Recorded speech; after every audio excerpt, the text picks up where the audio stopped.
안녕하십니까. 김문수 동지가 특종을 한다니까 제가 좀 빨리빨리 해야 되겠습니다. 저는 고등학교 다닐 때 아주 장난꾸러기였습니다. 제가 쉰둥이여서 막내고에서 장난을 참 좋아했는데 특히 선생님들 별명을 지우는데 제가 남다른 재간이 있었습니다. 그래서 저에게 역사를 보는 눈을 가르쳐 주신 윤양현이라는 아주 사투리를 많이 쓰는 역사 선생님이 한 분이 계셨는데 그분은 국사와 세계사를 동시에 가르칩니다.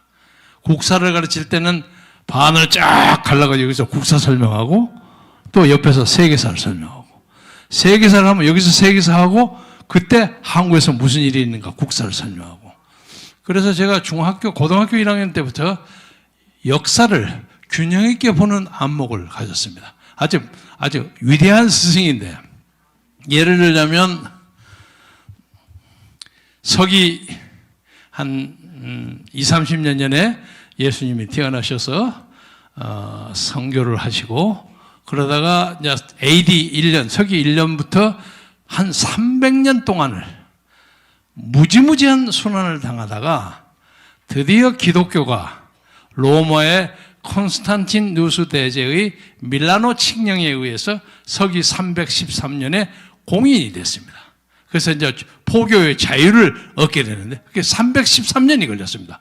BC 서기 전을 빼놓고 그걸 한참 설명하면서 그때 우리나라에서 뭐가 일어났는지 아느냐? 이래요. 그때 우리나라에서는 고구려 미천왕 15년이었습니다.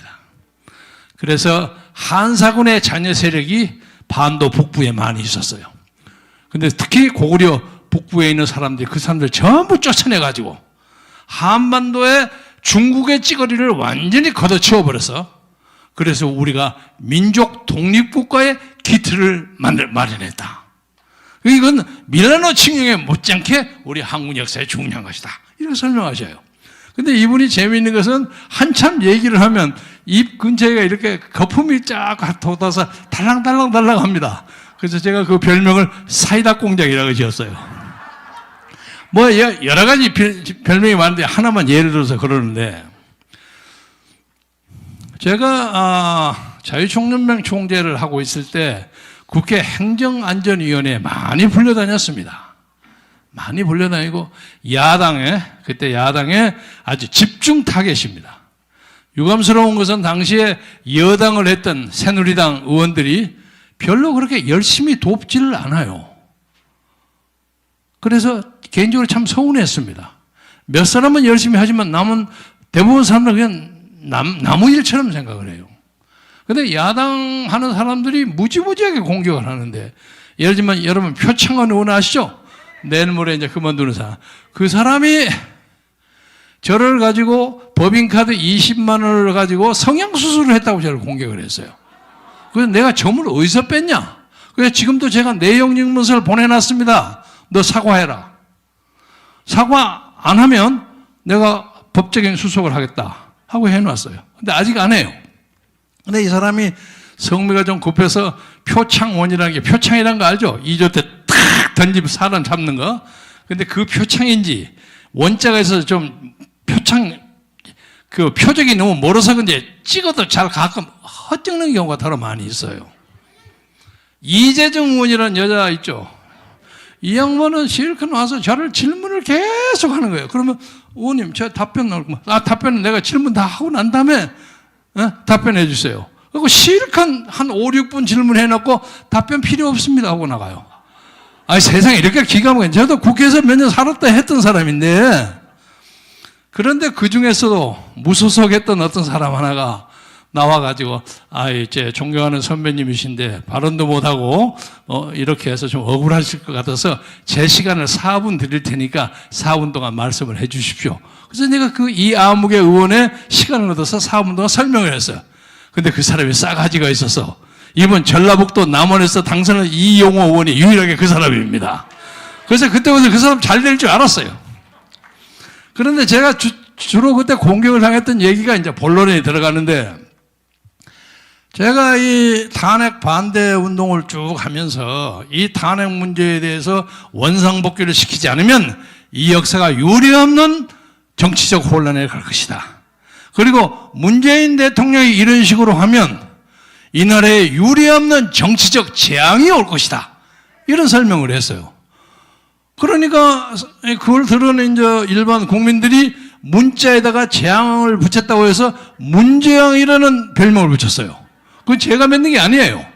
근데 그 의원들이 불러가고 당신이 문재인이라는 별명을 맺는 사람 아니냐. 그래서 저는 문하고 문재인하고 재앙을 얘기는 했지만 갖다 붙이지는 않았단 말이에요. 제가 그래도 별명을 잘 만드는 사람인데. 그런데 요새 보니까 국민들이 문재인이라는 이름을 붙여가지고 그것을 김경재가 만들었다고 얘기한 게 일리가 있었구나 하는 생각이 듭니다. 지금 이 나라는 문재인 대통령이라는 사람에 의해서 유례없는 한국 사회의 정치적 재앙을 직면해 있습니다. 맞죠? 정말 큰 일이에요. 선거 부정 문제에 대해서는 여러 가지가 많이 밝혀졌고 또 우리 김문수 지사가 조금 이따 민경호 의원하고 같이 말씀하신다니까 제가 좀 그건 생략하겠습니다만은 문제는 제가 걱정하는 것은 전 세계의 사람들이 한국에 부정선거가 있었다는 것을 전부 인정하고 있습니다. 정말 부끄러운 일입니다. 아니 한국 놈들은 어쩌 그러면서 선거를 저렇게 조작한단 말이냐. 예? 얼마 전에 한국산 무슨 기계가 아프리카 어디에 수출돼 갖고 선거 부정 조작에 사용됐다는 그런 보도가 있었죠. 그래서 막 그 취소되고 난리 법석이 됐는데 아니 한국에서 진짜로 그냥 요렇게는 본격적으로 선거 부정을 하니까 이 세상에 한국 놈들 어떻게 믿겠느냐. 한국에 대한 이 불신을 어떻게 깨느냐. 이거 굉장히 어려운 일입니다. 그리고 또 하나는 두 번째는 정치를 잘못했다, 경제정책을 잘못했다, 누구를 반대자를 단합했다 이런 많은 여러 가지 위정자들의 잘못에도 불구하고 잘못 중에서 가장 큰 잘못이 선거를 부정하는 겁니다. 3.15 부정선거가 4.19를 가져오지 않았습니까? 그렇죠?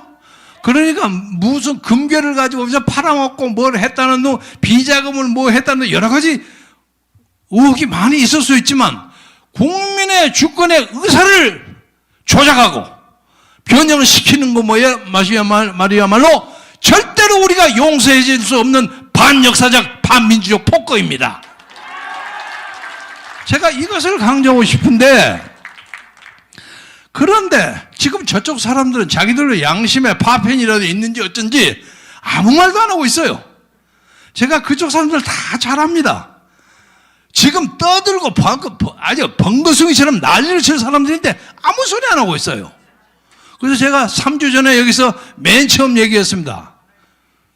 선거 끝난 3일 72시간 후에 이번 선거는 완전 조작이다 하고 선언했는데 제가 그것을 어디서 들었냐면 63대 36 얘기했죠. 제가 거기 어떤 핵심으로부터 들은 얘기입니다. 예? 당신 요거 가지고 이 정권 엎어라. 요거만 가지면 절대로 쟤들이 부정 못한다. 부인 못한다. 지금 63대 36이 지금도 맞잖아요. 그쪽에서 나온 얘기입니다. 그런데 문제는 이쪽에 있는 사람들이 문제예요. 이것이 제가 오늘 말씀드리고자 하는 가운데 대목입니다. 여러분이 잘 아는 조아무개, 정아무개, 황아무개 이런 사람들. 엊그제 제가 어떤 동료를 통해서 조아무개라는 사람이 여기 와서 연설을 하고 갔다는 얘기를 들었습니다. 그게 끝날 때쯤 분위기가 좀 뒤숭숭했다는 얘기를 들었는데 그러나 예의를 갖추어서 크게 문제는 되지 않았다는 얘기를 들었고 다만 그 양반을 여기 와서 말씀을 한번 해주도록 초청하는 현장에 정광훈 목사께서 초청하는 현장에 제가 있었습니다. 와서 여기서 얘기하려는 걸 제가 알고 있었습니다. 그런데 전 목사님은 이제 이렇게 복잡한 문제가 벌어지니까 좌우 흰색하고 검은색 그걸 다 붙여서 여러분에게 객관적이고 공정한 판단을 하도록 돕기 위해서 초청한 걸로 압니다. 그런데 저는 그분을 개인적으로 아주 잘하는 사람인데 이 사람이 엊그제 얘기를 들은 거 보니까 그 통계고 나발이고 그런 거 믿지 마세요 이러더라고요. 그런데 나이가 들어서 그런지 아날로그 시대를 가지고 어떻게 조작하는지를 전혀 몰라요. 그래서 제가 오늘 여러분에게 말씀드리고 싶은 것은 그 사람은 유명한 기자입니다. 그러니까 지난 몇십 년 동안 팩트, 사실만 보고 있는 거예요. 쫓아다녀서 굉장히 부지런한 사람이에요. 굉장히 부지런하고 그 탐색하고 끄적하고 책도 많이 쓰고 이런 사람인데 이 사람은 무엇을 못하느냐면 그 사실 배후에 있는 진실을 모르고 있는 거예요. 우리나라에서는 사실이 얼마든지 조작될 수 있습니다. 예를 들자면 제가 꼭 그 적절한 예인지 어쩐지 모르겠으나 요새 뭐 노아무개니 뭐 이런 사람들이 의문의 죽음이 있죠. 그걸 보고 사람들이 다 납득을 못해요. 이게 뭔가 배우가 있지 않는가. 그런데 그것은 아직은 확실하게 얘기할 수는 없지만 언젠가 그 비밀도 폭로가 되리라고 생각합니다. 마찬가지로 지금 겉으로 보기는 멀쩡해요. 그 사람들 보기에는 그렇게 많은 선거 참관인이 있고 개표 종사원이 있는데 거기서 어떻게 그 짓거리를 한단 말이냐 이렇게 얘기해요. 그 사람들은 뒤에 앉아서 코드를 조작하고 탁탁 만들면 그것이 하나씩 싹싹 넘어간다는 그 기계적 방법을 모릅니다. 제가 뉴욕에서 당시에 민주화 신문을 11년간 만든 적이 있습니다. 그럴 때 요새 공병호 박사하고 이름이 비슷한 공병우라는 분이 계셔요. 안과 의사. 그 양반이 미국을 오셔가지고 자기 공병우 타이프라이터를 컴퓨터에 올려가지고 그것을 컴퓨터화했어요. 그래서 그 기계를 제 신문사에 빌려줘서 제가 그걸 가지고 쳐가지고 신문을 만들었어요. 11년 동안. 그래서 제가 그 자판을 어떻게 올려서 어떻게 조정하고 하는 데는 제가 제 나이보다 훨씬 좀 젊어요. 좀 알아요, 제가. 그러니까 카운팅하고 이렇게 계산하고 돌리는데 그거 하나씩 돌리는 거 문제도 아닙니다. 근데 이 사람들은 상상을 못 하는 거예요.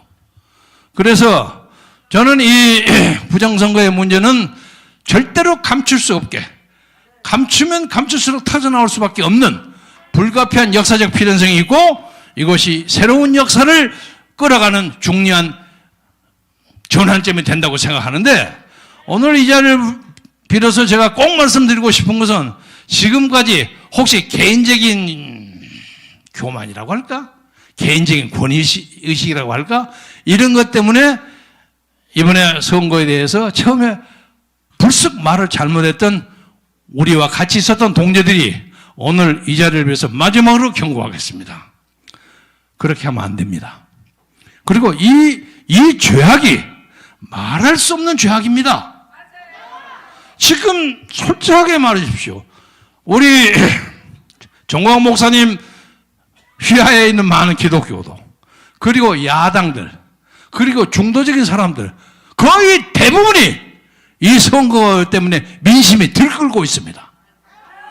다만 71%라는 문재인의 가짜 인기 조작 때문에 사람들이 어리버리하고 있어요. 자, 저 아무도 저러지 않냐? 아니, 그 사람도 가짜 아니라고 그러지 않냐? 이러고 앉아있는 거예요.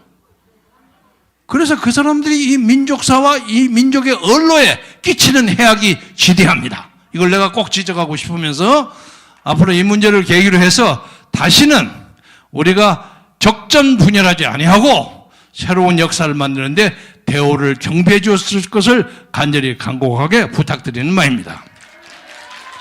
하나를 더 얘기하자면 마지막으로 갈릴레오가 이태리에서 나왔을 때 그때 세계 모든 사람은 지구가 평평했습니다. 그렇죠? 그리고 쭉 가면 폭 빠져서 죽은 걸로 생각했어요. 그래서 배를 타고 멀리 못 갔어요. 왜냐면 절벽에서 떨어져 버릴까 봐. 그때는 그것이 사실이고 진실이었습니다. 그러나 갈릴레오가 나와서 지구가 동그랗다 하니까 로마 교황제 잡아서 치제를 해서 이 나쁜 놈 왜 민심을 현혹시키느냐. 근데 그 후에 갈릴레오의 의견이 맞지 않았습니까? 지동설이 나왔어요. 그러니까 당시에 그 전까지 세계가 평평하다고 바다는 한참 가다 뿡 빠져 죽는 그런 구세대적인 사실, 그럼 거짓이 됐습니다. 그러니까 문제는 사실이 진짜로 그것이 국민의 인간의 인식에 지배를 할 수 있는 진짜 사실이 되기 위해서는 그것이 진실이 되어야 되고 그 진실이 넘어온 하나님의 진리와 통해야 합니다. 그러니까 사실과 진실과 진리가 당합니다. 지금 이 삑삑거리는 게 문재인 때문에 벌어지는 코로나19인데 지금 이 사람이 코로나를 방지하는데 지가 세계 영웅이라고 난리 법석을 떨어요. 참 웃기고 자빠졌어요. 이 나라의 메디컬 시스템이 잘 돼가지고 목숨 걸고 막아서 이렇게 된 겁니다. 미리 중국을 막았더라면 우리는 지금 자유중국 정도, 타이완 정도로 200몇 명 절대 죽지 않았을 겁니다. 이런 것을 가지고 대한민국 국민이 넘어가고 있는 것이에요. 나는 우리 한국 민족의 한 사람으로서 정말로 부끄러운 것은 왜 이런 거짓에 넘어가느냐 이거야. 그리고 세상에 많은 사람들이 그래요. 한국 사람은 머리는 좋은데 거짓말을 상습적으로 한다. 거짓말을 밥 먹듯이 해요. 이 거짓의 위성을 깨지 않는 한 이 나라의 자유민주주의 장래는 없습니다. 따라서 이것이 저는 하나님이 우리에게 준 하나의 중대한 역사적 고비라고 생각합니다. 실현이라고 생각합니다. 그래서 절대 일반의 공중파, 신문이 아무 소리를 안 하더라도 우리에게는 바실리아 조시아도 있고 공병호도 있고 로이킴도 있고 박성은 교수도 있고 미시간 대학이었던 교수도 있고 지금 여기서 용감하게 재투표를 요구하는 민경우 의원도 있고 많이 있습니다. 그래서 이것은 막을 수가 없는 것입니다. 막을 수가 없기 때문에 이럴수록 담대하게 살아서 새로운 역사를 끌어가는, 아마도 제가 희망하고 기대하기는 금년 안에 재선거가 불가피한 상황이 올 것입니다. 그렇지 않고는 이걸 막을 수가 없습니다. 막을 수가 없습니다. 그렇게 그것이 하나님의 뜻이라고 생각하고 용기 내서 기도하고 담대하게 나가갑시다. 대단히 감사합니다. 대단히 고맙습니다.